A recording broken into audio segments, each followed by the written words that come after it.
ትንቢተ ኢዩኤል ምዕራፍ 2 የእግዚአብሔር ቀን መጥቷልና እርሱም ቀርቧልና፣ በጽዮን መለከትን ንፉ፣ በቅዱስም ተራራ ላይ እሪ በሉ፣ በምድርም የሚኖሩ ሁሉ ይንቀጥቀጡ። የእግዚአብሔር ቀን መጥቷልና፣ የጨለማና የጭጋግ ቀን፣ የደመናና የድቅድቅ ጨለማ ቀን ነው። ታላቅና ብርቱ ሕዝብ በተራሮች ላይ እንደ ወገግታ ተርክቷል። ከዘላለምም ጀምሮ እንደ እነርሱ ያለ አልነበረም። ከእነርሱም በኋላ እስከ ብዙ ትውልድ ድረስ እንደ እነርሱ ያለ ከእንግዲህ ወዲህ አይሆንም። እሳት በፊታቸው ትባላለች፣ በኋላቸው ነበልባል ታቃጥላለች።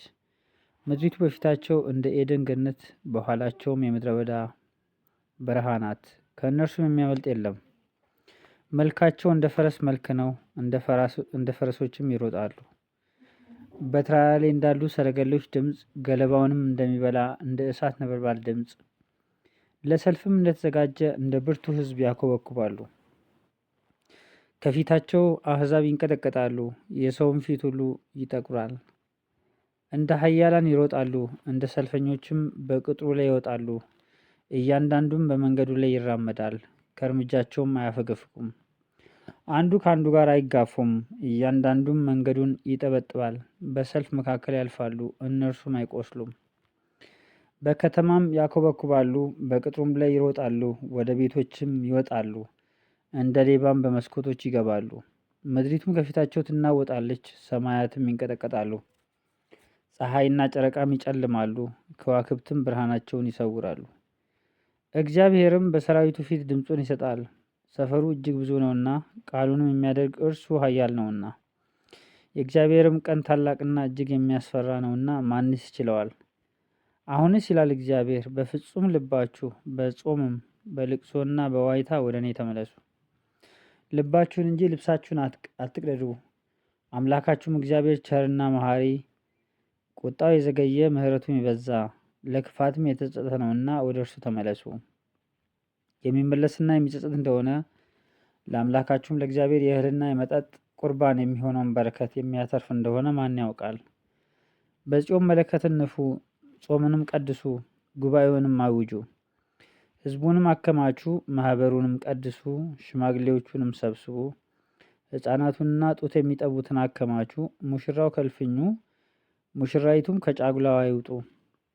የእግዚአብሔርም አገልጋዮች ካህናት ከወለሉና ከመሠዊያው መካከል እያለቀሱ፣ አቤቱ ለሕዝብ ራራ፣ አሕዛብም እንዳይነቅፏቸው ርስትንም ለማላገጫ አሳልፈ አትስጥ።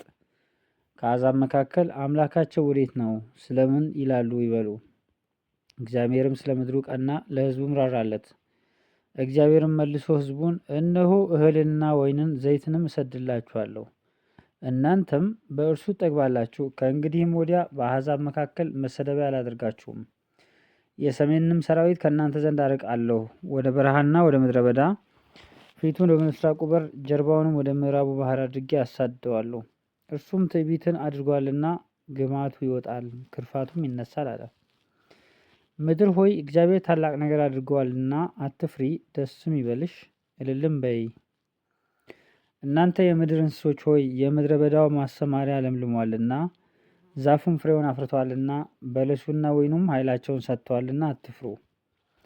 እናንተ የጽዮን ልጆች አምላካችሁ እግዚአብሔር የፊተኛውን ዝናብ በጽድቅ ሰጥቷቸዋልና፣ እንደ ቀድሞውም የፊተኛውንና የኋለኛውን ዝናብ አዝንቦላችኋልና፣ በእርሱ ደስ ይበላችሁ፣ ለእርሱም እልል በሉ። አውድማዎችም እህልን ይሞላሉ፣ መጥመቂያዎችም የወይን ጠጅና ዘይትን አትረፍርፈው ያፈሳሉ። የሰደድሁባችሁ ታላቁ ሰራዊቴ አንበጣና ደጎቢያ፣ ኩብኩባና ተምች የበላቸውን ዓመታት እመልስላችኋለሁ።